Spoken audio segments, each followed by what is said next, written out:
Alright, imagine this, you're leading the NASCAR Cup Series Championship, you're at a track where you've never quite figured out the magic setup, and minutes before the race, you're basically telling NASCAR, hey, my brakes might kill me, but can we bend the rules a little? That's exactly what Denny Hamlin did at Iowa Speedway, and it reveals way more about the sport than you'd think. Let me break this down. So, Hamlin and his Toyota crew decided to copy a setup from the 2311 team, which had worked well for Bubba Wallace before. Makes sense, right? If you're stuck, borrow from someone who's figured it out. But here's the twist, the setup change led to catastrophic brake failure. Not just kinda weak brakes, like 10% pressure during the race catastrophic. Hamlin literally had to nurse the car around the track, praying he wouldn't crash. And this wasn't some rookie mistake.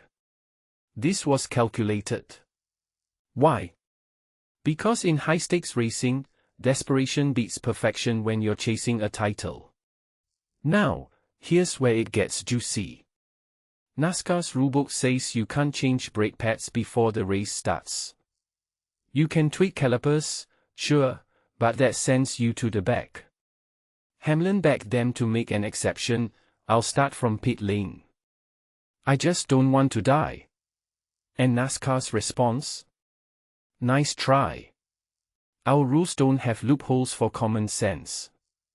Wait, what? In my opinion, this isn't just about brakes, it's about control. NASCAR's terrified of teams gaming the system with qualifying-only parts, so they'd rather risk driver safety than open that Pandora's box. But isn't the bigger hypocrisy that they made up a penalty on the spot? Talk about having your cake and crashing it too. Let's zoom out. What's really fascinating here is the tension between innovation and regulation. Hamlin wasn't trying to cheat, he wanted to adapt a proven setup.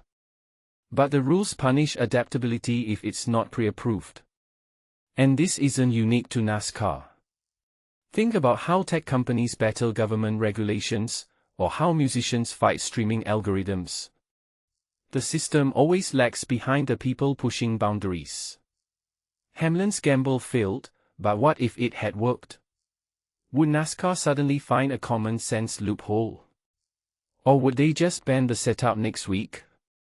And here's my hot take, this incident proves that the chase mentality, where teams throw caution and brake pads out the window, is both thrilling and deeply flawed. Hamlin admitted he'd never tried this during the regular season. But in the playoffs? Let's rewrite the rules as we go. It's poker with 3,500 horsepower stakes. But at what cost? If one driver's desperation move forces a rules overhaul, are we celebrating ingenuity or enabling recklessness? So, what do you think? Should NASCAR add that common sense asterisk Hamlin begged for? Or does loosening rules for safety just invite more loophole abuse? Drop your thoughts below, because this isn't just about brakes. It's about how we balance risk, creativity, and control in every arena of life. And if you're still wondering why Hamlin finished 5th despite all this, that's called being a generational talent, or maybe just too stubborn to crash.